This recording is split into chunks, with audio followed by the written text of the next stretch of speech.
आप सभी को मैत्रीपूर्ण जय भीम, नमो बुद्धाय। थैंक यू मैत्रीनाथ, बहुत खुशी हुई आज के दिन इस अवार्ड के बारे में कुछ बातें मैं बताऊंगा, और जिन लोगों को हम यह अवार्ड इस साल दे रहे हैं मैं उनके बारे में भी थोड़ी बहुत जानकारी दूंगा। लेकिन उन्हीं के साथ साथ हमारे बीच आयुष्मान अनिल कोल्लप जी भी है हमारे बीच बैठे हुए। वे उनका हल्का सा परिचय भी मैं देना चाहूँगा। वो अभी महाराष्ट्र स्टेट इलेक्ट्रिसिटी बोर्ड के डायरेक्टर है, और बहुत ही स्ट्रगलफुल जो जीवन है उस जीवन से उन्होंने यह हासिलियत की है अपने जीवन में। कुछ कुछ बातें ये धम्म क्रांति के जो रिजल्ट्स है वो रिजल्ट्स काफ़ी छूने वाले होते हैं। उनके पिताजी एक लाइनमैन थे, लेकिन आज वो उसी बोर्ड के डायरेक्टर है पूरे महाराष्ट्र के। तो मुझे लगता है ऐसे कई उदाहरण हमारे समाज में हमें मिलते हैं कि बहुत ही क्या कहते हैं कि परिस्थिति भले ही कितनी भी कठिन हो, लेकिन बाबा साहब की प्रेरणा से यह धम्म क्रांति के जो फूल है इन दिनों में हमें खिलते हुए, खुशबू बिखराते हुए नज़र आते हैं। तो you are most welcome sir on the dais. भाई और बहनों, पिछले कई वर्षों से त्रिरत्न बौद्ध महासंघ और नागार्जुन ट्रेनिंग इंस्टीट्यूट अपने सभी बड़े और छोटे केंद्रों के साथ साथ संस्थाओं के साथ साथ पूरे भारत में और दुनिया में बौद्ध धर्म को प्रसार और प्रचार करने की कोशिश कर रहा है। काफ़ी हद तक कामयाबी से यह सारे जो अनुयायी है वह बाबा साहब के अनुयायी काम कर रहे हैं। लेकिन 2019 से कुछ लोगों को आइडेंटिफाई या उनको जो नवाजना जिसे कहते हैं उनका जो सैक्रिफाइस है, उनकी जीवन की जो मूल्य है और उनका जो क्या कहते हैं कि कंट्रीब्यूशन जो योगदान जो है, उस योगदान के लिए उनको सराहने के लिए उनके साथ साथ उनके जीवन के साथ साथ आने वाले के लिए ऐसे कुछ विशेष व्यक्तियों को जो बाबा साहब के अनुयायी है, बौद्ध धर्म को मानते हैं, या फिर बाबा साहब के अनुयायी नहीं है, या फिर वो अबौद्ध भी है, लेकिन कम से कम बाबा साहब के दृष्टि को और उनके मूल्यों को, बाबा साहब और बौद्ध धर्म के मूल्यों के साथ साथ चलने वाले हैं, उन लोगों को नवाजने के लिए, उनको अप्रिशिएट करने के लिए, उनका पुण्यानुमोदन करने के लिए हमने एक कल्पना 2019 में लाई नागार्जुन ट्रेनिंग इंस्टीट्यूट से। उसे डॉक्टर बाबा साहब आम्बेडकर प्रबुद्ध भारत पीस अवार्ड हम कहते हैं।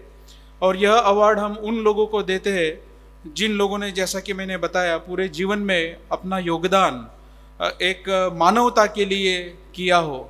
वो ज़रूरी नहीं है बाबा साहब के डायरेक्ट फॉलोअर हो सकता है वो बाबा साहब के ग्रेट अप्रिशिएटर्स हो, जरूरी नहीं वो बौद्ध हो, लेकिन वो बौद्ध मूल्यों से जो समानता, स्वतंत्रता और बंधुता के लिए काम करते हो, उनको हम इस नाम से नवाजना चाहते हैं, उनको एक्नॉलेज करना चाहते हैं, उनको इंक्लूड करना चाहते हैं।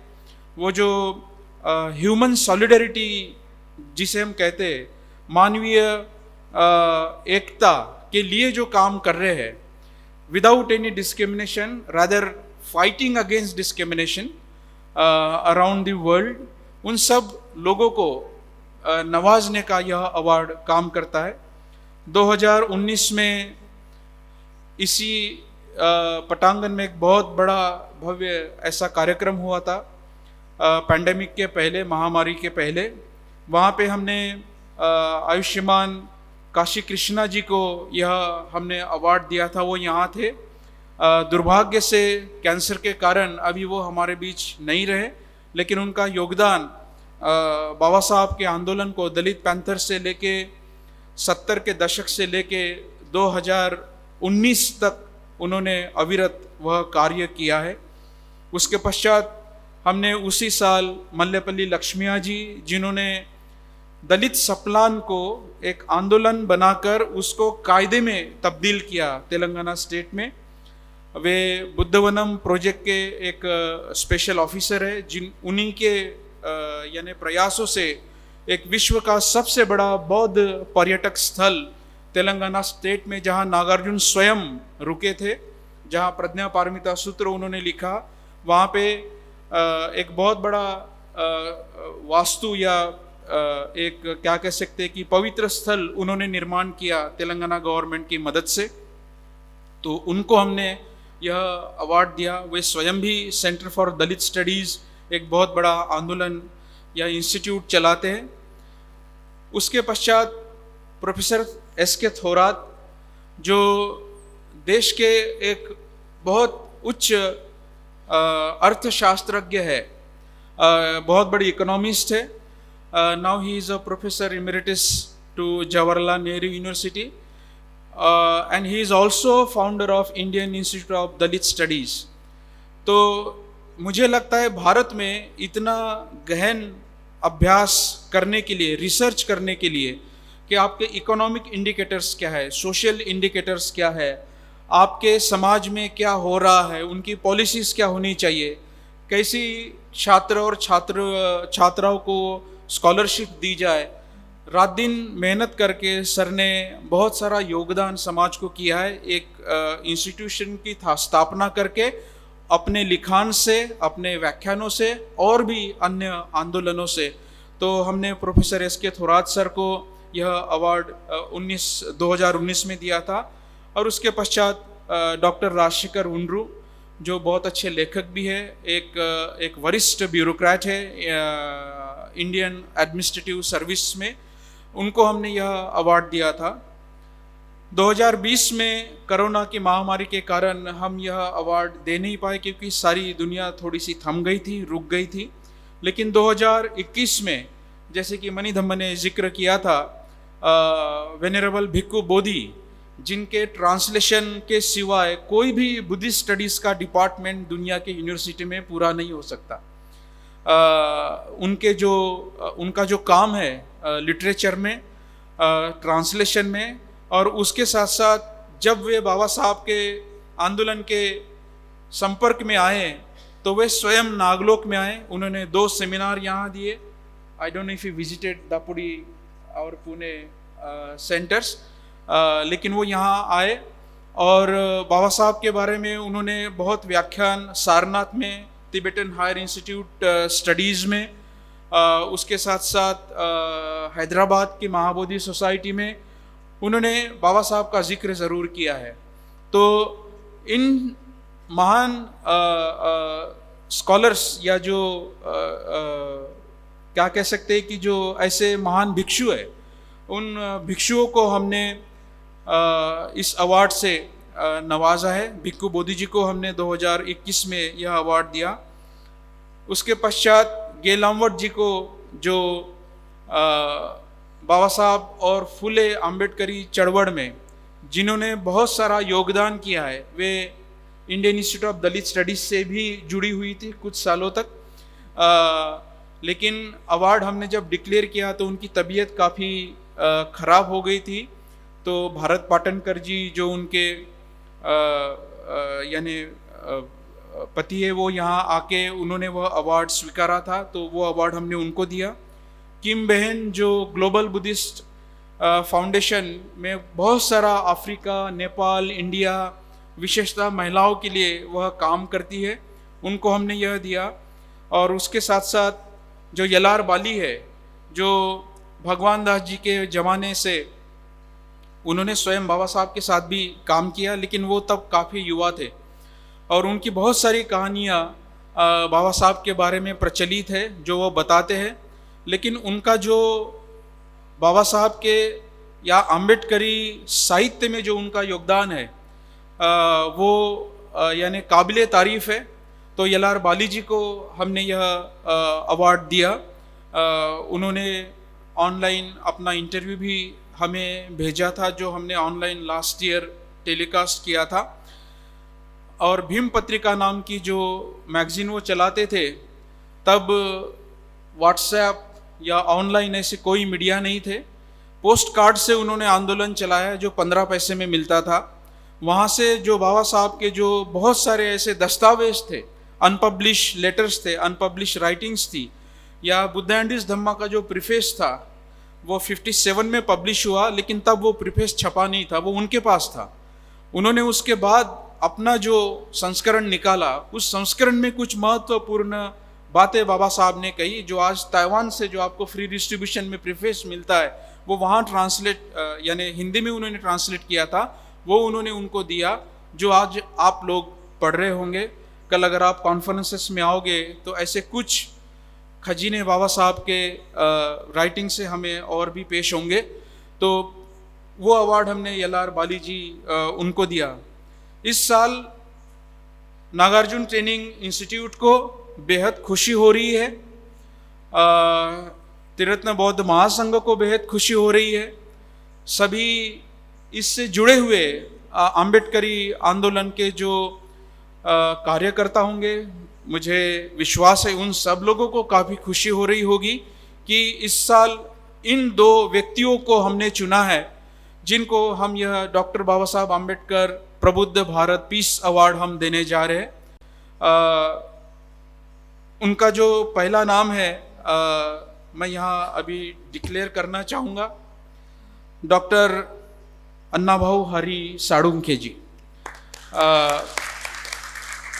यह फूले, शाहू महाराज, बाबा साहब और जितने भी श्रमणिक ट्रेडिशन के, या आपको पता होगा भारतीय इतिहास में श्रमणिक और ब्राह्मणिक परंपराएं थी, तो जो नॉन ब्राह्मणिकल मूवमेंट्स है, जो नॉन ब्राह्मणिकल मूवमेंट ने हायरार्की को क्या कह सकते चैलेंज किया, और वो चैलेंज केवल आंदोलनों से नहीं होता है, आपको पढ़ना पड़ता है, आपको लिटरेचर निर्माण करना पड़ता है, वो संदर्भ देने पड़ते हैं, वो दाखिले देने पड़ते हैं। तो उनको इस साल हम यह डॉक्टर बाबा साहब आम्बेडकर प्रबुद्ध भारत पीस अवार्ड हम देने जा रहे हैं। उनका जन्म खाड़ेवाड़ी सांगली जिला में हुआ। ये बहुत ही यानी क्या कह सकते, मराठीत त्याला योगायोग म्हणतात, योगायोगाची गोष्ट है। त्यांचा जन्म 14 अक्टूबरला झाला। उनका जो जन्म है वो 14 अक्टूबर को हुआ। उसी दिन बाबा साहब ने बौद्ध धर्म की दीक्षा ली थी। 1943 में वे पैदा हुए। वे एक महान लेखक है, बहुत बड़े विचारवंत है, बहुत ही अकम्प्लिश जिसे कहते हैं, बहुत ही अकम्प्लिश को क्या कहते हैं हम, एक श्रेष्ठ वक्ता है। संस्कृत के वे गाढ़े अभ्यासक है, और संस्कृत यानी लाल बहादुर शास्त्री महाविद्यालय, इसमें वे 2003 तक उन्होंने उस महाविद्यालय का सारा जो संस्कृत का जो डिपार्टमेंट है उसके हेड वे रहे हैं, और फैकल्टी ऑफ डीन्स व शिवाजी विद्यालय के रहे हैं। वे एकेडमिक काउंसिल के भी सदस्य रह चुके हैं। एकेडमिक काउंसिल मतलब किसी भी यूनिवर्सिटी में कोई भी डिसीजन लिया जाता है वो एकेडमिक काउंसिल के बिना नहीं लिया जा सकता, उसके वे सदस्य रहे हैं। यानी सैकड़ों उनके जो आलेख है, जो आर्टिकल्स है, वह मैगजीन्स में, अलग अलग वृत्तपत्र में या अखबारों में पब्लिश हुए हैं। 1959 से मीन्स 1959 से जाहिर तरीके से सालुंखे सर ने व्याख्यान दिए हैं, लोगों में जाकर उन्होंने एक जागृति लाई है। लेकिन 80 और 81 के दशक में सालुंखे सर ने कम से कम 80 से 90 हज़ार किलोमीटर तक का जो फासला है, 1 साल में अपने वैन में घूमकर समूचे महाराष्ट्र और शायद महाराष्ट्र के बाहर भी उन्होंने लोगों में जो शाहू महाराज, महात्मा फुले और बाबा साहब का जो चरित्र है, या उनका जो साहित्य है, या उनके जो विचार है, या सावित्रीबाई फुले के जो विचार है, उनमें प्रसार प्रचार करने के लिए वह उन्होंने त्याग किया है। 14 अगस्त 2009 में महाराष्ट्र सरकार ने एक कल्चरल कमिटी बनाई थी, एक सांस्कृतिक समिति बनाई थी। उस कल्चरल कमिटी की पॉलिसीज क्या हो, उस पॉलिसी के या वो जो समिति थी, उस समिति के भी वे अध्यक्ष रहे हैं। और उसका जो मसूदा है, उसकी पॉलिसी का जो मेमोरेंडम है, उन्होंने वो महाराष्ट्र गवर्नमेंट को 2010 में सबमिट भी किया था। उसके साथ साथ उनका जो लिखान है, उनके टाइटल से ही आपको समझ में आएगा कि किस प्रकार का लिखान सालोंके सर ने किया है। मैं केवल कुछ टाइटल्स उसमें से आपके आगे पढ़ूंगा। अंधाराचे बुरुज ढासळतील, अशी तू भेटत राहा, अस्तिक शिरोमणी चारवाक, आता आमच्या धडावर आमचेच डोके असेल. I can't translate in English, but some of them I might. Pride of Swaraj, Umaji नायक, एकलव्य शंभूक आणि झलकारीबाई, ऐत्रेय ब्राह्मण एक चिकित्सा, गुढी आणि शंकर पार्वती, गुलामांचा आणि गुलाम करणाऱ्यांचा धर्म एक नसतो, religion of oppressors and oppress can't be the same religion, that's what broadly one can say. चांदण्यात भिजायचं राहून जाऊ नये म्हणून, चारवाक दर्शन, बळीराजा ते रवींद्रनाथ, जीवनाची लय वेदनेतच, तुकारामाचा शेतकरी, विद्रोही तुकाराम. अक्सर तुकाराम को ब्राह्मणिक परंपराओं में, संत परंपराओं में समझा गया है. आपको अगर जानकारी नहीं होती, धारकरी और वारकरी ऐसे 2 पंथ हुआ करते थे. वार करना मतलब जो इविल प्रैक्टिसेस है उन पे वार करना, वो वारकरी कहलाते थे.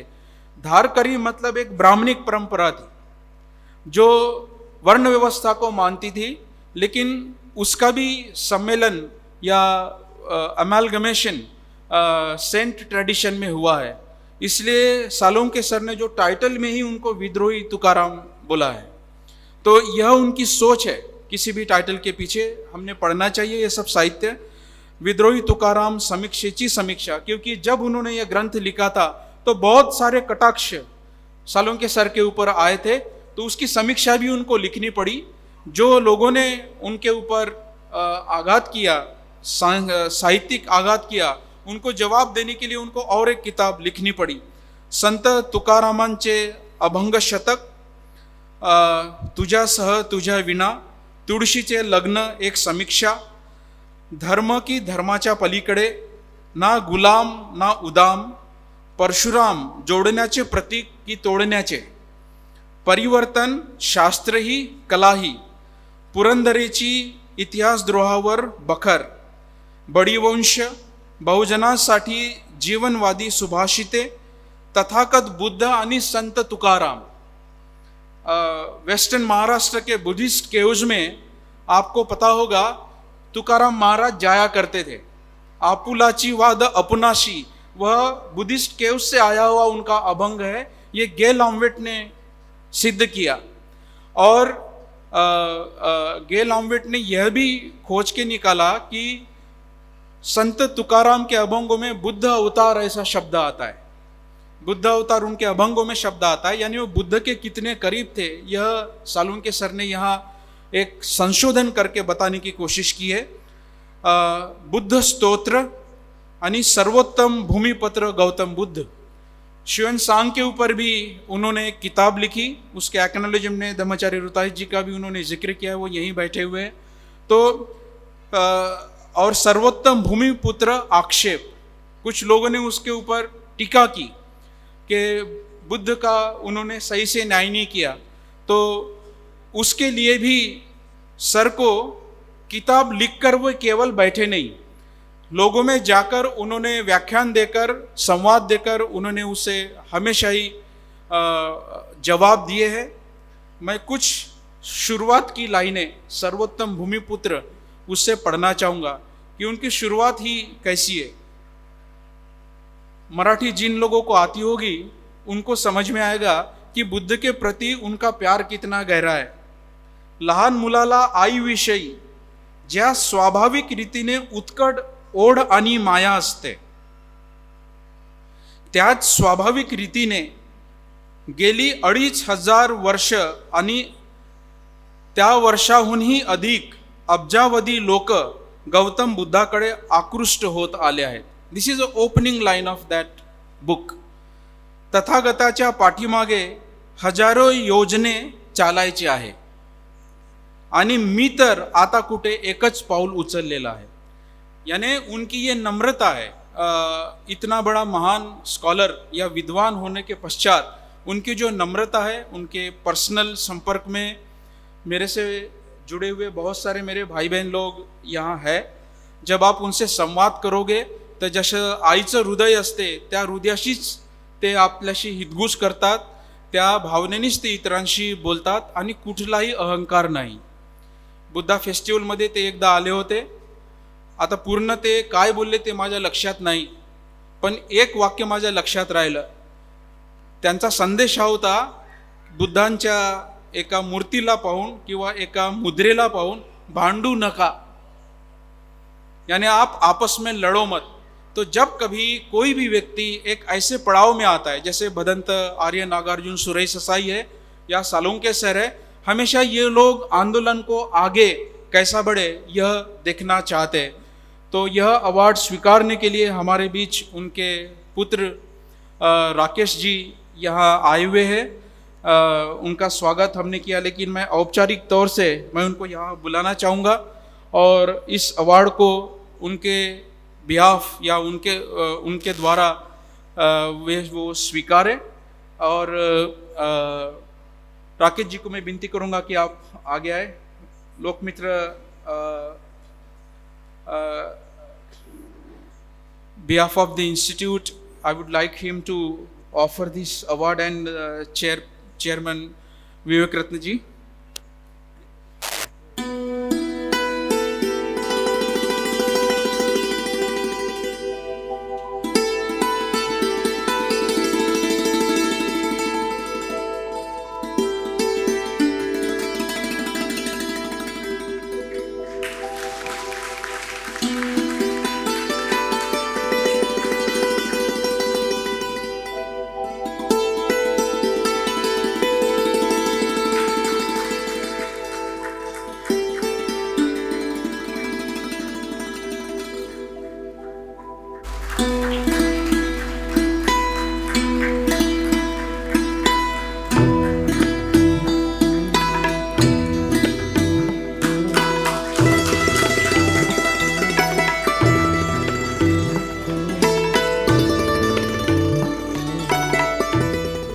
नमो बुद्धाय.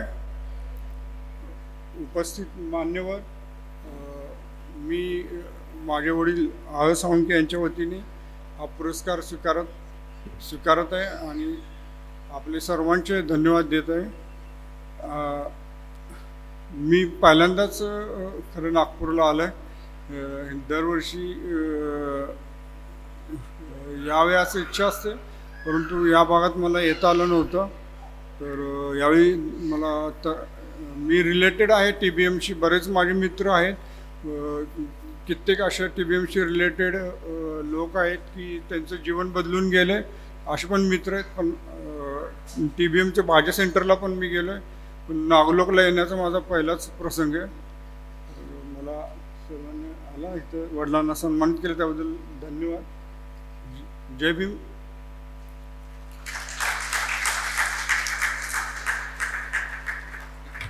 उनकी तबीयत के कारण सर हमारे बीच आ नहीं पाए. काफ़ी उनकी उम्र अभी है और उनकी जो एनर्जी लेवल है काफ़ी कम है, उसके कारण वो हमारे बीच आ नहीं पाते. इसलिए उनके घर जाकर हमारे कुछ मित्रों ने उनका जो संदेश है इस अवार्ड के प्रति हमें भेजा है। तो sir, we are missing you here, please pass our message कि उनको हम मिस करेंगे, लेकिन उनको हम सुनेंगे जो उन्होंने इस अवार्ड के स्वीकृति के प्रति जो कुछ भी कहा है उसके लिए। उत्तम, प्लीज़। आज एक बहुत ही पवित्र दिवस है। डॉक्टर बाबा साहेब अम्बेडकर जी ने आज के ही दिन तथागत बुद्ध के धम्म का प्रकाश भारतीय लोगों के लिए फिर से एक बार दिखलाया और उनका जीवन बदल डालने का मार्ग दिखाया। आज हम उस दिन का स्मरण कर रहे हैं। ऐसे पवित्र दिवस पर आप लोगों ने मुझे डॉक्टर अंबेडकर प्रबुद्ध पीस अवार्ड दिया है।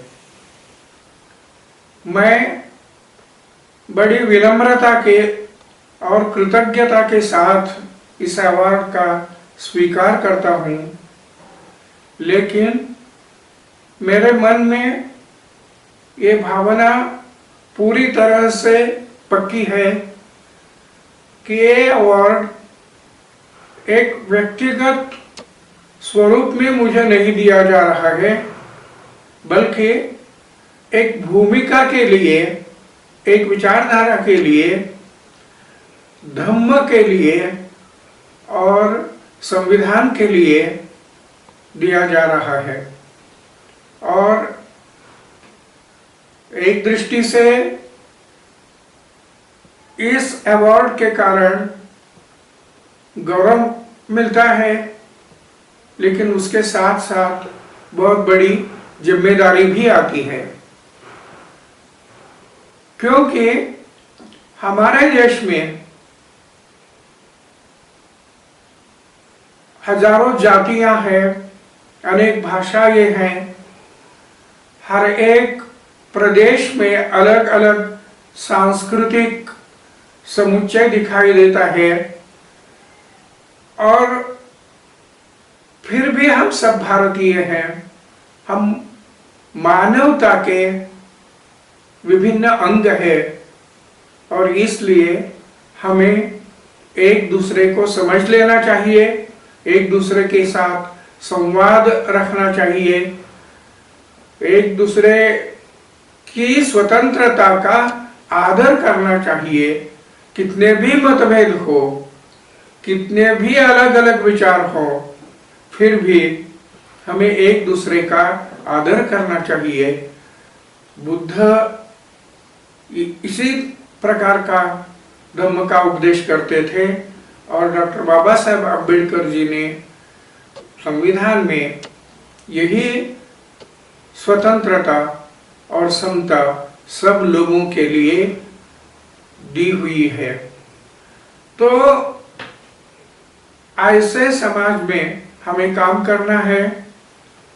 तो इन सब लोगों के जीवन में किस तरह से प्रकाश लाया जा सकता है, बुद्ध के धम्म का उनके जीवन में कैसे लाभ हो सकता है, इसके लिए बहुत कुछ काम करने की आवश्यकता है।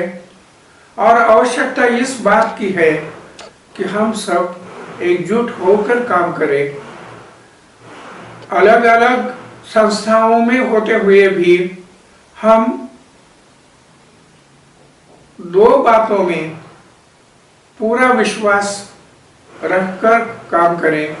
एक है धम्म और दूसरा है संविधान, और इन दोनों के लिए हमें अपने जीवन में काम करते रहना चाहिए। और मुझे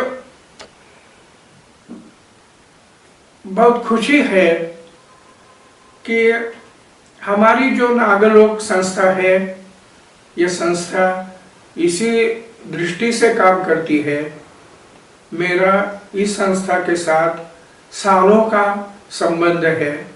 मैंने बहुत बार नागलोक के अतिथि गृह में वास्तव्य किया है।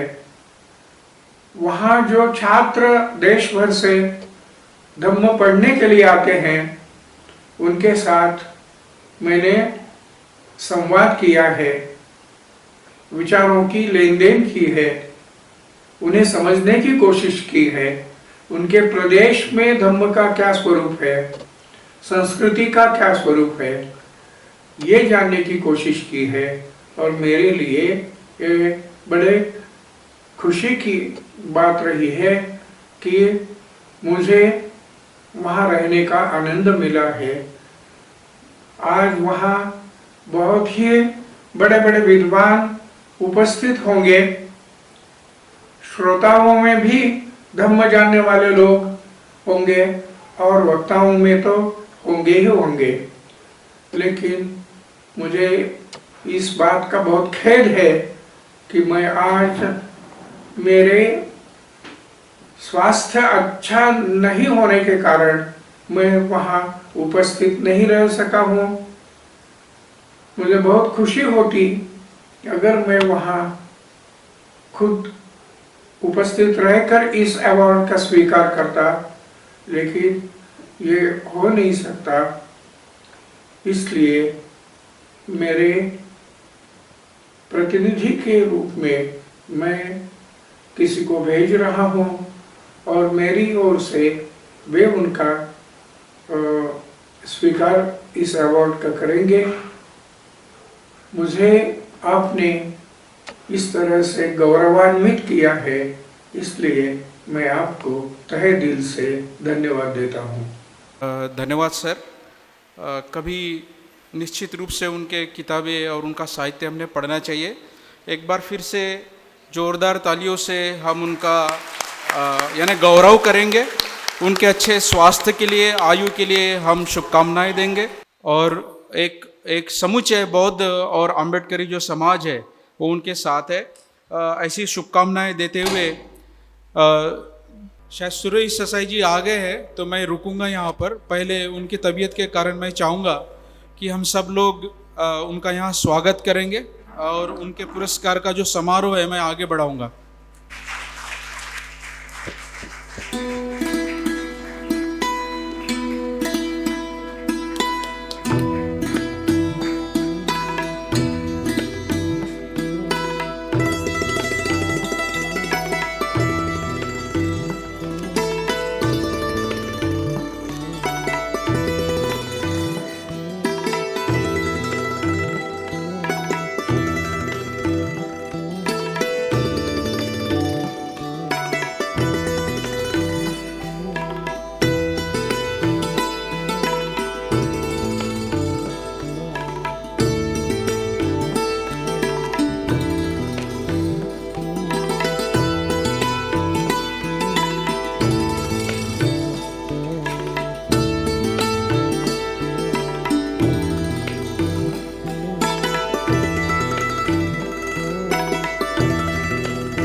बेहद खुशी की बात है भाई और बहनों, हमारे बीच अपने स्वास्थ्य को अभी एक्सरे करके वो आए हैं। सुबह पैरासीटामोल लेके वो सोए थे, डॉक्टर के पास गए, क्लिनिक में गए, उसके बावजूद भी उनका जो यानी जोश है, उनकी जो धम्म के प्रति जो पैशन है हमें दिखती है। वो चेयर में बैठकर यहाँ तक आए, आसान नहीं है ऐसे हालत में यहाँ आना। और ये आज की बात नहीं है, पिछले 44 सालों से भंते जी भारत में बाबा साहब के बौद्ध आंदोलन को आगे बढ़ाने के लिए उन्होंने काम किया है। मैं एकदम छोटा सा परिचय उनका दूंगा, उसके पश्चात अवार्ड हम भंते जी को देंगे और कुछ आशीर्वाद पर शब्द भंते जी हमारे लिए कुछ कहेंगे। भंते जी का जो जन्म है वह जापान में हुआ 30 अगस्त 1935 को। अब ये भी योगायोग देखिए इस प्रबुद्ध भारत अवार्ड का कि 14 अक्टूबर को सालुंके सर का जन्म हुआ और 1935 को जो गर्जना बाबा साहब ने की थी, उसी वर्ष बाबा भंते जी भी का भी जन्म हुआ। वो उनका जो नाम था ऑर्डिनेशन में, वो तेंजित सुरई करके उनका नाम था, जिसका मतलब होता है सूर्य प्रकाश, लाइट ऑफ द सन, या peak of beautiful peak of the mountain. जो what's the famous mountain? Fuji mountain? Which mountain? Fuji mountain. हमेशा ही पहाड़ों में या जो ऐसे देश होते हैं, हमेशा ही पर्वतों की पूजा या उनका जो पीक है उसको पवित्र माना गया है। ये भी एक बौद्ध परंपरा रही है। इसमें से भी हमें इतिहास समझना होगा।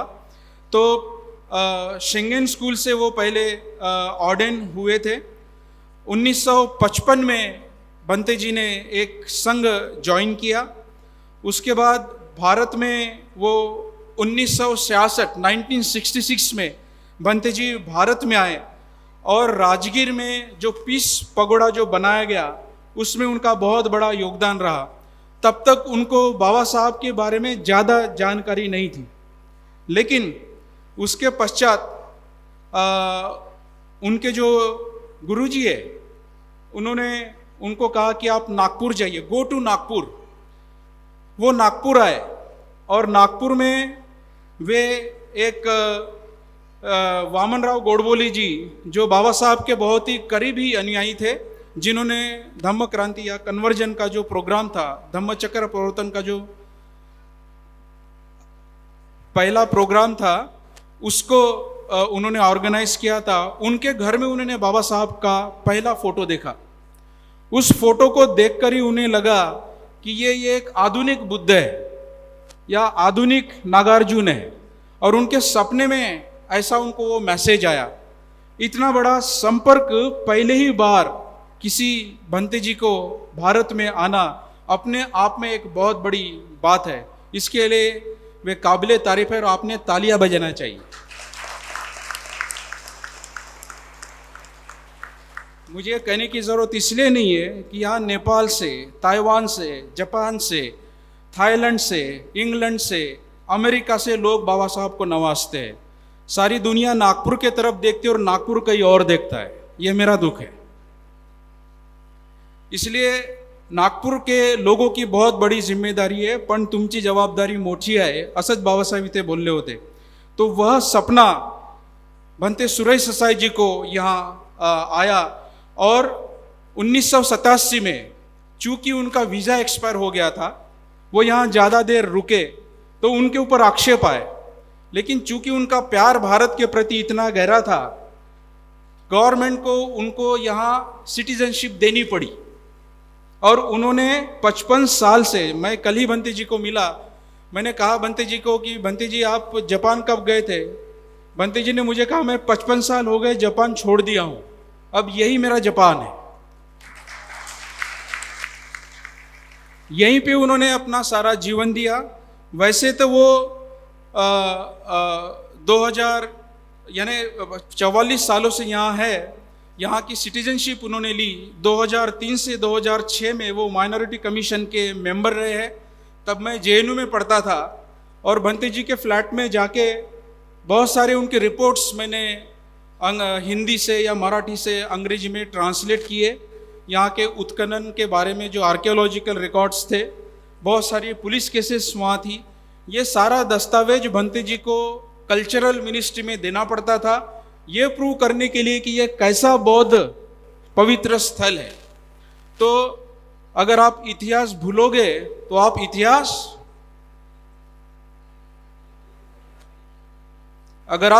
भूलोगे तो इतिहास बना नहीं पाओगे।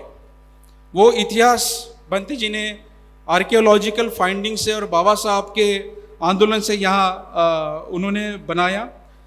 और रोचक बात भंते जी के बारे में मैं यहाँ बताना चाहूँगा। भंते जी बेसिकली जैन ट्रेडिशन से या उस परंपरा से आए हो, लेकिन यहाँ रुककर एक महायानी कंट्री है जापान वैसे देखा जाए तो, लेकिन यहाँ भंते जी को आप देख पा रहे हो, वह भदंत आर्य नागार्जुन सुरई ससाई ऐसा उनका नाम है। भदंत या भंते जिनके आगे लगता है वो थेरवादी होते। चूंकि उन्होंने ये पहचाना कि यहाँ की जो अनुयायी है, यहाँ के जो उपासक और उपासिकाएं हैं, और बाबा साहब ने जिस परंपराओं में या जिस तरीके से, परंपरा नहीं कहूँगा, बाबा साहब ने किसी ज्ञान का जिक्र नहीं किया, लेकिन यहाँ भिक्षुओं का मान है, आदर है, या वह संस्कृति यहाँ के उपासकों की है, इसलिए उन्होंने खुद को भी, अपने आप को उस रंग में ढाल दिया ताकि यहाँ के उपासकों से वो कम्युनिकेट कर पाए, संवाद कर पाए। मैं जब इंदिरा बुद्ध विहार में उनको मिलने गया था, वहाँ 2000 लोगों का रोज खाना पक रहा है, अमित बराबर है, और बंते जी वहाँ उनकी व्यवस्था करते हैं, यहाँ के लोकल लोगों तक जाकर यहाँ के विभाजन, यहाँ के डिवाइड्स, यहाँ की लैंग्वेज, यहाँ का जो मैं कहना नहीं चाहता, लेकिन मैं भी उस तबके से आया हूँ, मैं भी उसी जाति से आया हूँ, तो मुझे पता है कि वहाँ का कल्चर क्या है। उस कल्चर में एक फर्स्ट वर्ल्ड कंट्री से कोई आता है और अपने आप को उसमें ढालता है, ये बहुत मुश्किल काम है।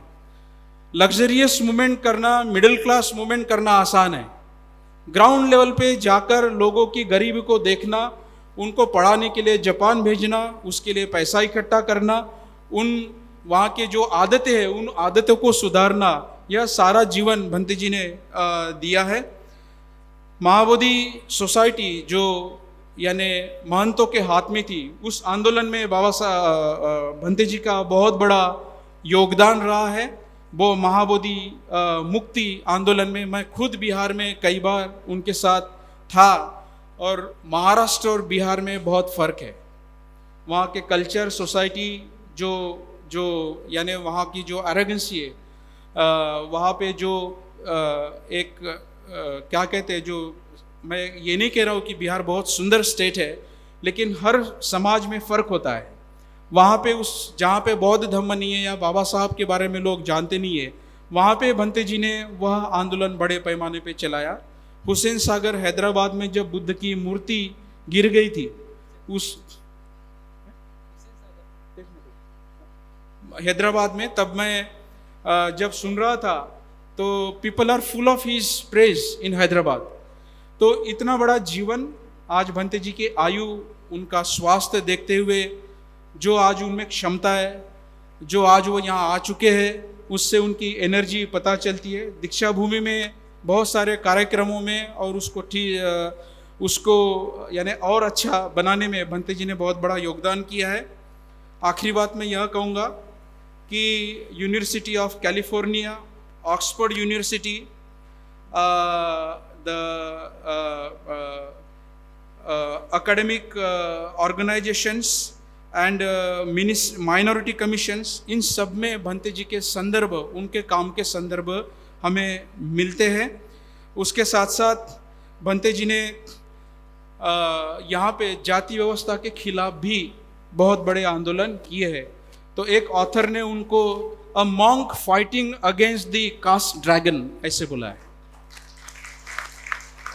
एक ऐसा ड्रैगन या कास्ट ड्रैगन जो है, वो कास्ट ड्रैगन के खिलाफ जो जीवन दिया है, ऐसा मांग करके एक अमेरिकन स्कॉलर ने भंते जी को पुकारा है। इसका अगर आप एनिलेशन ऑफ कास्ट करीब से आप पढ़ते हो तो बाबा साहब ने भी यही बात बोला था, wherever you go in this country you will face the monster of caste. तो वो मॉन्स्टर ऑफ कास्ट या जो कास्ट ड्रैगन है, उसके खिलाफ भंते जी ने पूरा जीवन अपना समर्पित किया अहिंसक तरीके से। तो भंते जी आप यहाँ आए, बहुत बड़ा स्वागत है भंते जी आपका नागार्जुन ट्रेनिंग इंस्टीट्यूट में। और त्रिरत्न बौद्ध महासंघ की तरफ से, नागार्जुन ट्रेनिंग इंस्टीट्यूट की तरफ से मैं चाहूँगा लोकमित्र विमल थोराट जी, विवेक रत्न सब लोग यहाँ आए और भंते जी का गौरव करें। डॉक्टर अंबेडकर प्रबुद्ध भारत पीस अवार्ड 2022 देकर अभी तक उनका जो जीवन है उसकी सराहना हम सब लोग करना चाहते हैं, उनके काम को नवाजना चाहते हैं। और जब हम अवार्ड देंगे तो 3 बार साधुवाद करके आप सब लोग भी भंते जी को उनके अच्छे स्वास्थ्य के लिए, दीर्घायु के लिए शुभेच्छाएं दे सकते हैं।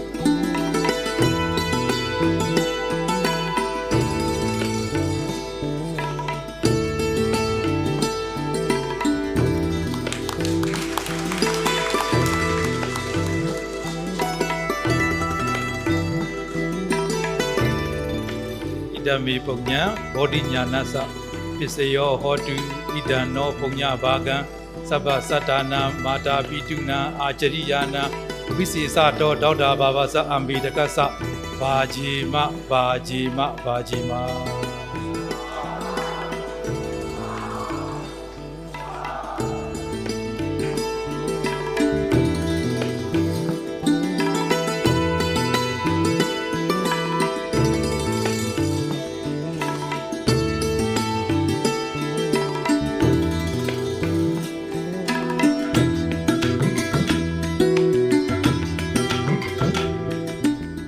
एलाका तेज बिल्कुल खराब है। इधर में आने का भी मुश्किल था,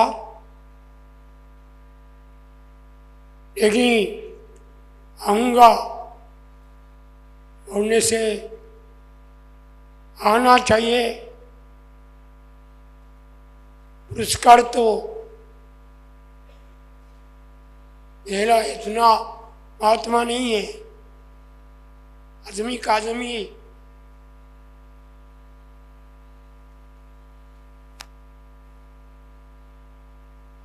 हो गया, तो इसलिए मैं आया। एक सरिता निकालना है, सब लोग बोल रहा है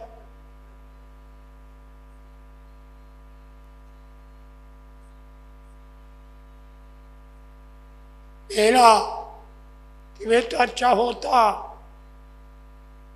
तो बहुत तो होने का काम है। कर तो एग्जाम में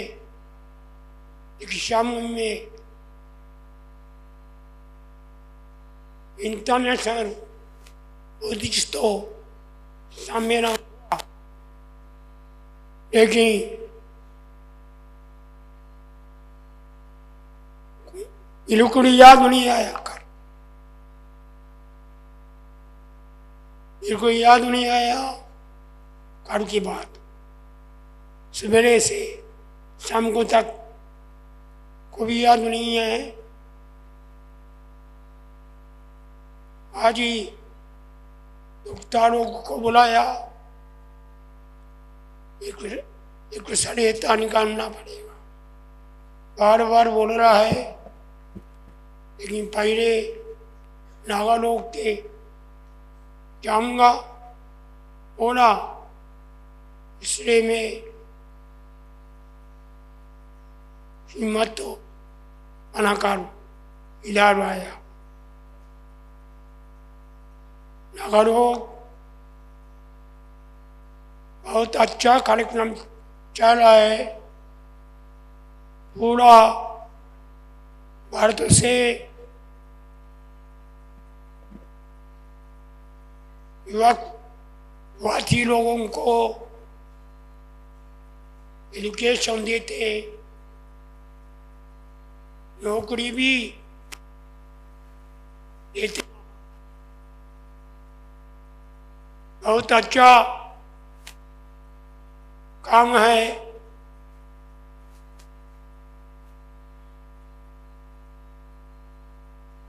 इसलिए लोग मित्र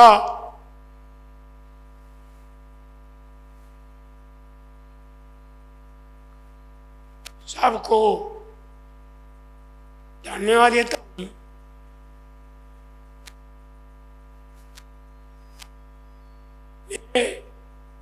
बहुत तो और लोगों मित्र के पीछे पीछे जाते रहा, प्रवचन सुनते रहा, बहुत अच्छा बोलते।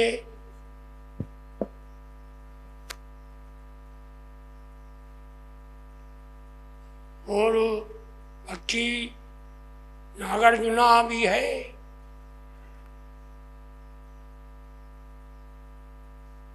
अमेरिकन से आते,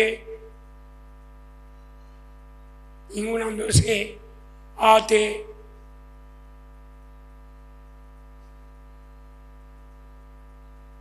बहुत अच्छा विचार दिया है।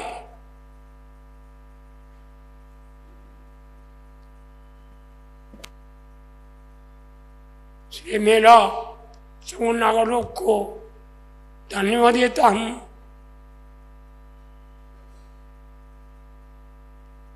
अभी गाड़ियों के हल्की विचार है, तो भी आर्थिक में काम है, इसलिए उसको साथ देके नागरिकों ने पूरा भारत में काम कर। बुद्धगया में भी नागरिकों का है, सारनाथ में भी नागरिकों के जगह है, लुम्बिनी में भी नागरिकों का जगह है।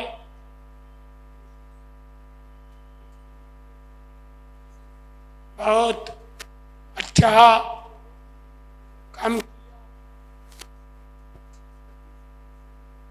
मेला से नहीं होते ऐसा काम इंटरनेशनल माइंड से काम करना बहुत तो आनंद की बात है। धन्यवाद, धन्यवाद, धन्यवाद।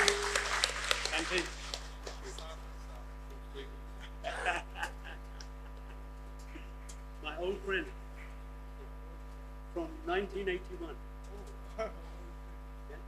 आपके पीछे पीछे जाके मैं प्रचार सुनते थे।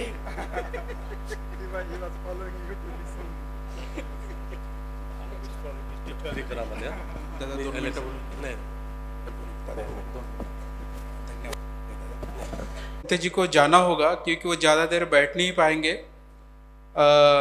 लेकिन उनके जो बहुत ही करीबी शिष्य अमित जी और प्रवीण मेंढे जी, इन दोनों को मैं बहुत दिल से धन्यवाद देता हूँ।